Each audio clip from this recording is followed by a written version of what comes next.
All right, so my presentation topic is why you should look any gift horse in the mouth. Because they could start off, for free, but goodness knows what they're going to bring with them. So as Dr. Pentilla said, I graduated from the Western College of Veterinary Medicine in 2022, and I did my additional year at Burwash last year.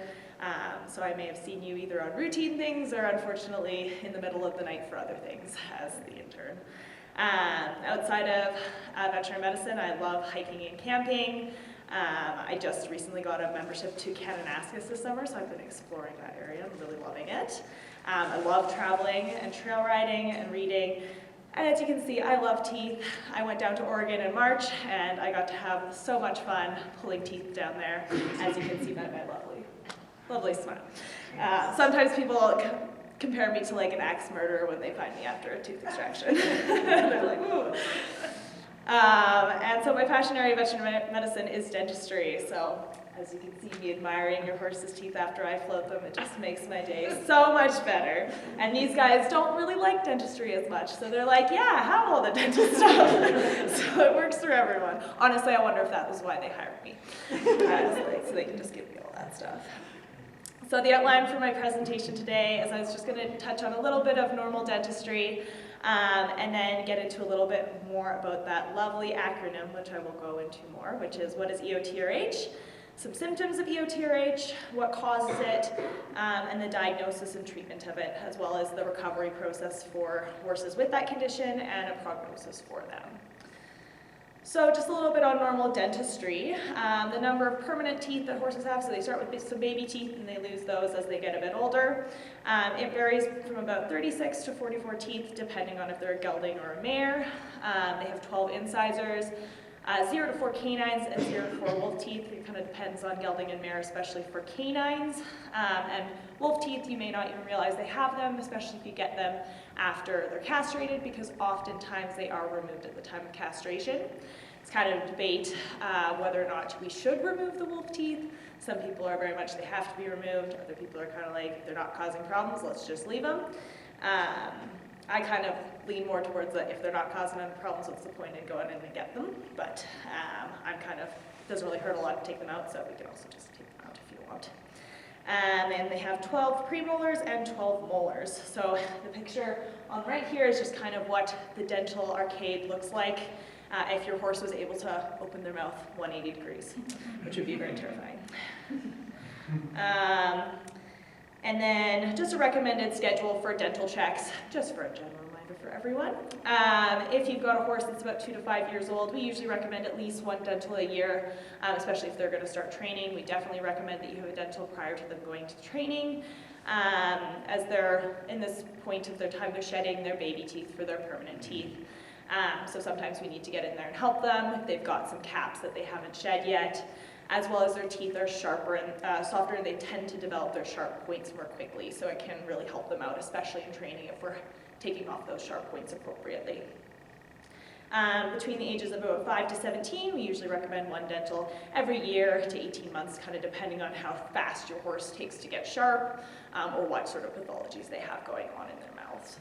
And then if they're greater than 17 years old, we usually recommend at least one dental a year. This may need to be more often, especially in our really older horses, or if they have very specific pathologies that need to have them floated more often. As well as we can kind of keep an eye on their teeth and their nutritional kind of profile, how well they're maintaining their body condition, for if, at what point we need to start switching them to more of like a MASH diet or getting in more of those senior feeds to help them out.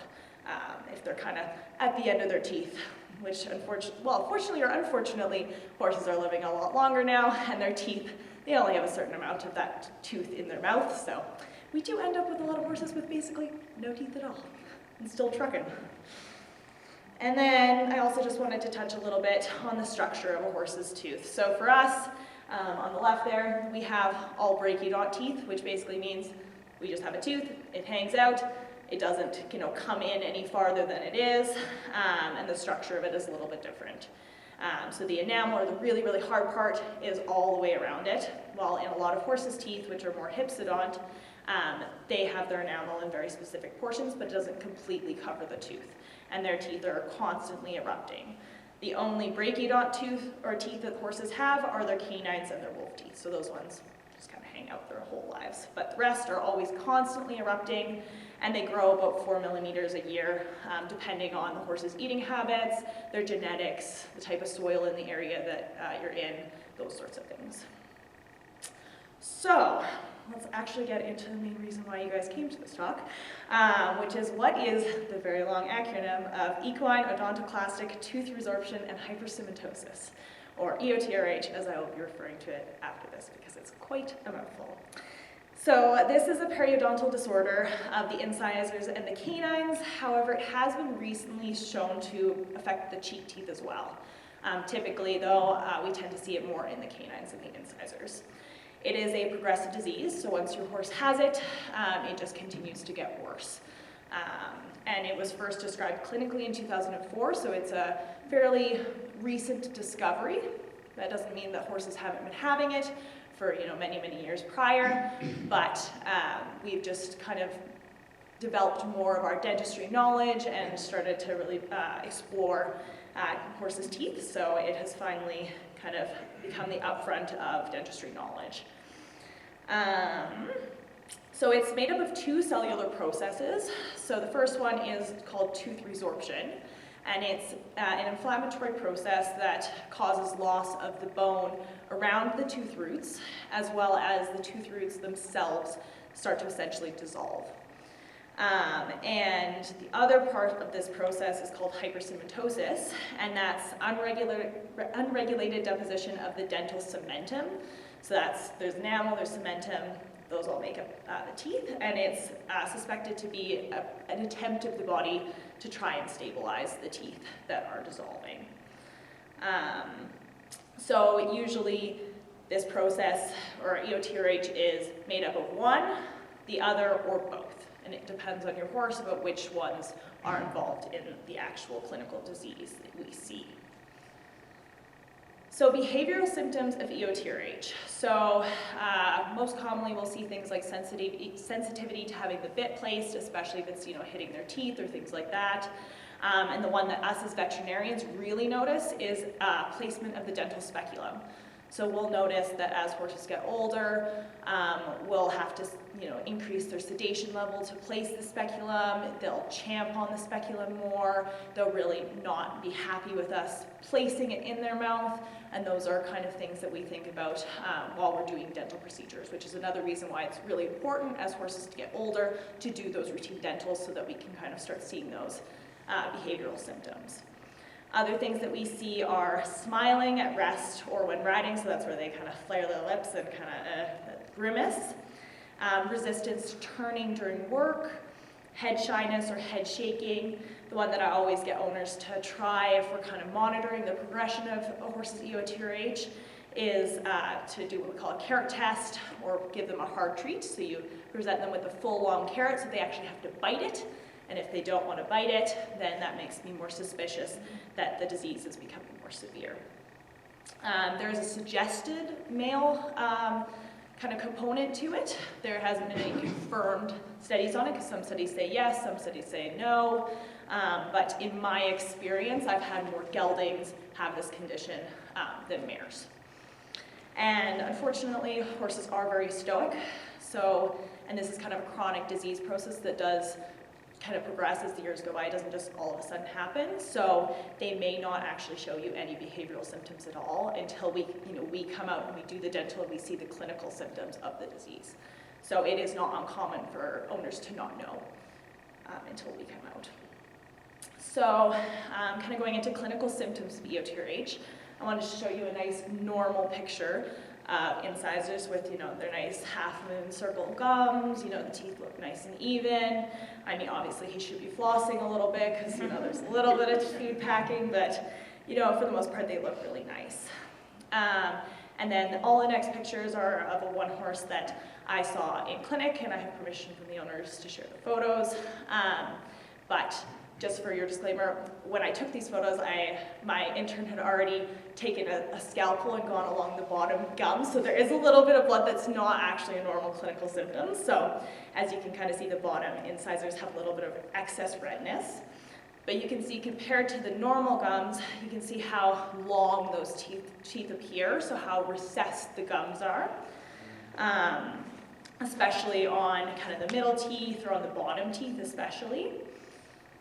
And then you can see there's some gum redness, so some inflammation of the gums and the gingiva, as well as this horse had a draining tract, so that essentially occurs where bacteria get into the teeth because they're damaged, and they form abscesses that pop out through the gums. And then you can also see these kind of bulb-like swellings, especially with the hypersumatosis process of EOTRH. And you can kind of see even there's been some gum recession on that far tooth with a more bulbous appearance of that tooth. And then some more clinical symptoms you can see. You can see increased salivation, so drooling, periodic or continual inappetence or weight loss. So especially in our older horses, if they start not holding their weight, this is something that I definitely consider in my clinical evaluation. Or if they have fractured incisors. So if I go in and there's an incisor that's loose, that makes me very suspicious about all the other teeth. And then if you've got significant feed packing around the incisors themselves. So for causes of EOTRH, unfortunately, the exact cause of it is still unknown, and it's unfortunately most likely multifactorial. So there's a lot of things that could cause it to occur. Some of the suggested causes are things like increased occlusal forces in aging teeth. You know, they've been eating for so many years. They use their teeth to graze often or things like that. So there's been so many forces that have happened throughout their lives. Their teeth just can't keep up with them. Another one is bacterial. So this study looked at oral infection, and they found that all of the EOTRH horses basically were infected with two same bacteria. So they do suspect that there is a bacterial component, especially as we often see abscesses associated with these teeth, likely from the bacteria invading the damaged and resorbed teeth. There's also an immune-mediated speculation, especially because I often see horses that have EOTRH that also have things like PPID or Cushing's that affect their ability of their immune system to respond to a lot of these conditions. Other things which there is no research at all really at this point to substantiate are things like genetics. Cushing's in general, I've just seen it as anecdotally, so I have not done any research studies on it. Hypervitaminosis A or hyperparathyroidism. The histology studies have suggested that this condition usually starts with the biomechanical forces and stresses on the teeth, and then you have that secondary invasion of the bacteria, which just perpetuates the disease and just makes it worse and worse. This condition, I don't know if you guys have any cats. This is also very similar to a condition we see in cats called feline odontoclastic resorption lesions, which often occurs in older cats, as well as it's very similar to a condition in people called multiple idiopathic root resorption. Again, we don't know the causes of those either, so we can't extrapolate from them to whether or not what the exact cause is. They suggest with the increased occlusal forces, they have the aged teeth because as the tooth erupts, the root gets shorter and shorter because they only have a certain amount of root to come out.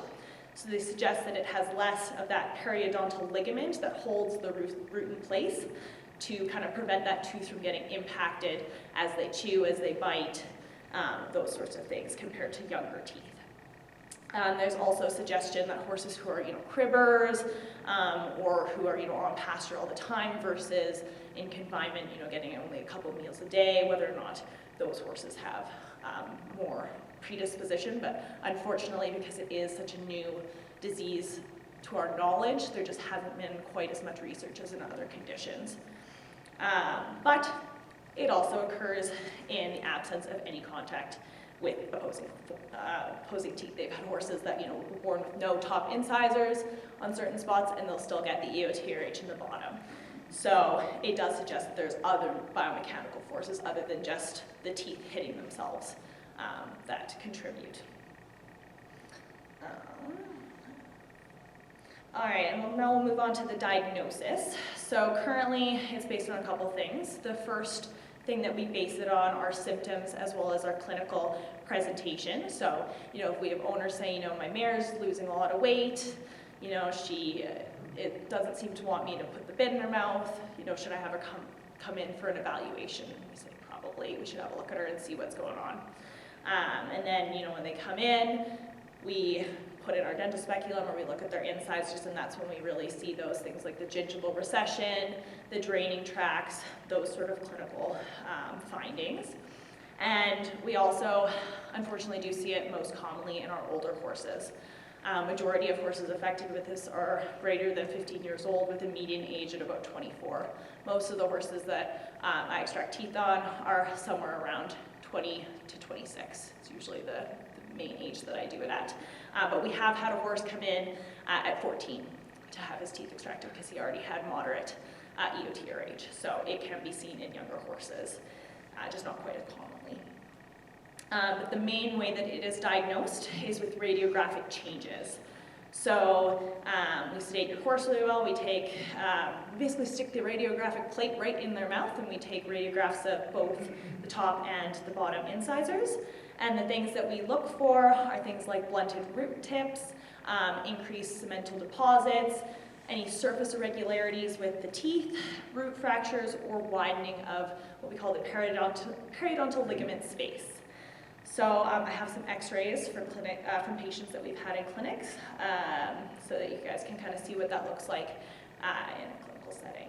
So on the left here we have normal, so these are mild to moderate changes, so I thought it would be very important to have the normal next to those so you can see that there are small changes versus the normal teeth. So you can see that there is a fracture in kind of one of those middle teeth. You can see that little black line that goes through the tooth. As well as comparing those incisors on the very center to the ones on the other side.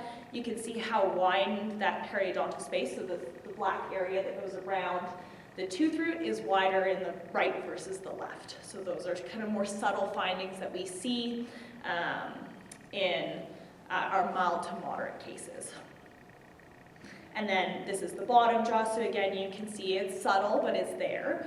You can see that the tips are a little bit shorter, they're a little bit blunter, and there is some widening of that space. Then when we get to moderate or severe EOTRH, you can see that there's increased cemental deposits, so you can see how bulbous those roots are, especially on the outside teeth, as well as how blunt and short those roots are versus the nice kind of pointy ends. And then on the right side, you can see the roots especially, they're very irregular compared to our nice kind of smooth outline that we look for. And then in severe EOTRH, you definitely don't need a normal to compare those ones. You can see how bulbous those roots are and just how unhappy, especially on the right. You can see those two middle ones look like they're just about to fall right out of the horse's jaw. So at that point, it's definitely quite advanced. And then it can also very commonly affect the canine, so in a lot of those you could also see the canines affected. But I thought this one was a good highlight of the canine itself. You can see that it's very rounded, you can see how wide that space is around, especially the right canine, and just how irregular it looks. And then all the rest of the other incisors also, unfortunately, look quite terrible. And one of them is completely fractured, the one on the right.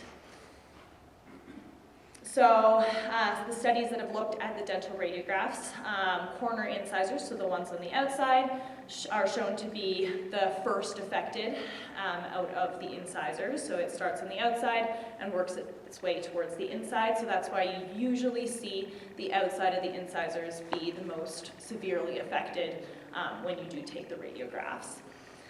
It is common to have radiographic evidence of mild EOTRH even in clinically normal teeth. So sometimes if I've got a horse that's displaying some clinical symptoms, but I'm not really seeing a whole bunch in terms of gum recession or other things, I may suggest we just take some radiographs just to see if I see any changes that may make me a bit suspicious.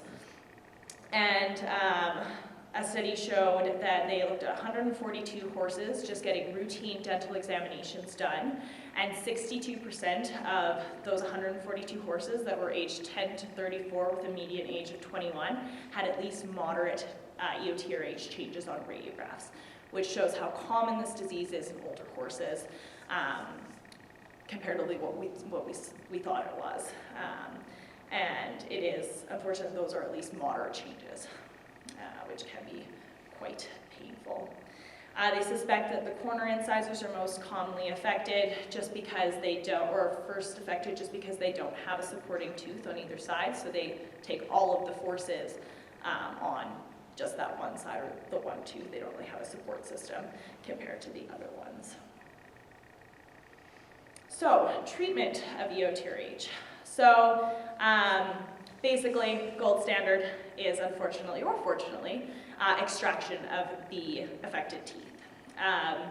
Basically, you just go in and you take them all out at once, and it usually significantly improves the quality of life and behavior of the horse, especially if you're dealing with a horse that has severe EOTRH. I've had clients tell me that they have a completely different horse now. Like their horse has aged backwards 10 years in terms of happiness, and their body condition is significantly better.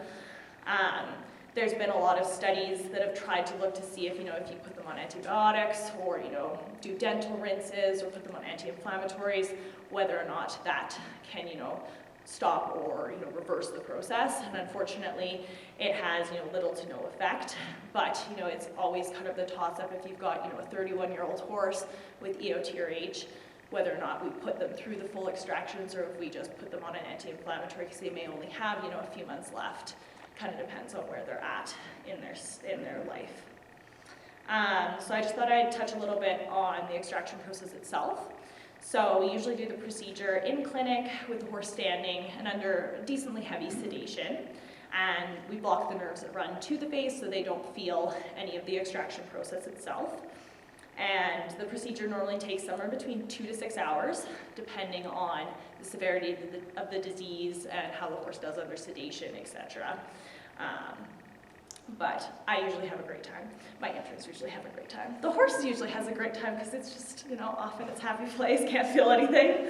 And they come out of the procedure usually feeling, 10 times better because they've got these really painful teeth out of there. So I thought I'd put in some pictures showing, you see the radiographs and the changes, but this shows that there's a healthy tooth on the left, so you can see how smooth that tooth is, how symmetrical that tooth is, comparatively to the teeth on the right that we removed that are so bulbous on the ends. You can see that we've got some needles basically inserted into those teeth. You shouldn't be able to do that. That's basically needles going right into the pulp cavities in the teeth. So those teeth were severely infected and they had abscesses under both of those. So I'm sure that horse felt a million times better with those ones out of there. And then I thought I'd include some radiographs showing what it looks like after you take the teeth out. So you can see there's just a whole bunch of black holes where there used to be really unhappy teeth. So it's always nice and satisfying. We use these extra radiographs to make sure that we have all the root tips out, any bone chips out, things like that. So the recovery process for horses with EOTRH that come in for extraction, we usually recommend that they stay overnight for monitoring because it is a decently long procedure and it can be a little bit hard on them. We put them on some post-operative medications, some anti-inflammatories for a few days. They usually don't need more than 3 to 4 days of an anti-inflammatory because most of the time they were more painful with those teeth in there versus having them out, surprisingly. And then we put them on antibiotics for 7 to 10 days just to make sure that we don't get any socket infections or things like that. And for further recovery process, we usually put them on soak tape for a few days, but then they are completely back to their normal feet. So a lot of owners are like, they get their incisors out, do they have to go on, soak mashes for the rest of their lives? But they actually go back to their normal diet after that. Only thing is we usually just say no hay nets because they can't actually grab anything with their gums. They can use their lips, but they can't use their gums very well. And then we have a recheck at 2 weeks just to check our extraction sites, remove any sutures that we put in. And sometimes we will have some bone that will die off just afterwards because it's always hard to tell what's going to live and what's going to not, so we just deride that out. But they're usually fully healed within 4 to 6 weeks, which is very nice. And we usually recommend no riding with a bit for 2 to 4 weeks, depending on how they're doing at their 2-week recheck. But as you can see, they usually heal in really, really well. the granulation tissue just pops right in there. We don't really suture much anyways, so sometimes you get a bit of feed packing in there and it can smell kind of gross for the first few weeks, but the granulation tissue usually just comes in really well, and I love these guys. They're pretty minimal hands-off healing. I love it for everyone. No bandage changes twice a day or anything like that. And the prognosis following the extractions is excellent. So majority of horses do very well without any incisors. They usually feel much better than before they had the incisor extraction, especially if that disease is severe. Obviously my goal is to catch the disease in its earliest process, right when it's at the beginning, so we don't have our horse in significant pain for multiple years. So if you have a horse that we do catch quite early in the process, you may not see quite as significant of a difference versus somebody who has a horse with severe advanced EOTRH, but you can take comfort even if you don't see a huge change knowing that your horse wasn't experiencing all of those painful symptoms that we often see with the severe levels. And usually they have little discomfort following surgery. They're usually back to eating right away, especially with having a little bit of bute on board. And the only other thing that we as veterinarians is really important to remember, and it also can be nice to remind your vet if you get out there, is that we have to pad the dental speculum for future dentals. Just because it's a metal speculum, it's their gums right intact, so sometimes you can get bruising and things like that. So we just put some pads in there just to make it a bit more comfortable. And then prognosis following the extractions. They may require some supplemental feeding with some soaked processed feed, especially during the recovery process if they're a little bit more sensitive, if they have a bit lower weight before the process, if we're trying to get weight back on them. And then, which is kind of an endearing thing, their tongue may hang out. I don't know if you've ever had a dog that's had no teeth left and their tongue just hangs out the side of their mouth. If these horses are relaxed or if they're sedated, their tongue tends to hang out. They usually kind of hold it in there if they're awake, but it can kind of be funny to see.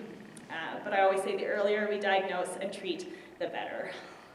So having your vet out for a yearly dental so that they can monitor your horse's gums and your horse's symptoms, and you just kind of keeping track of how well they do throughout the year and how well they're keeping weight on is always super, super important. Any questions?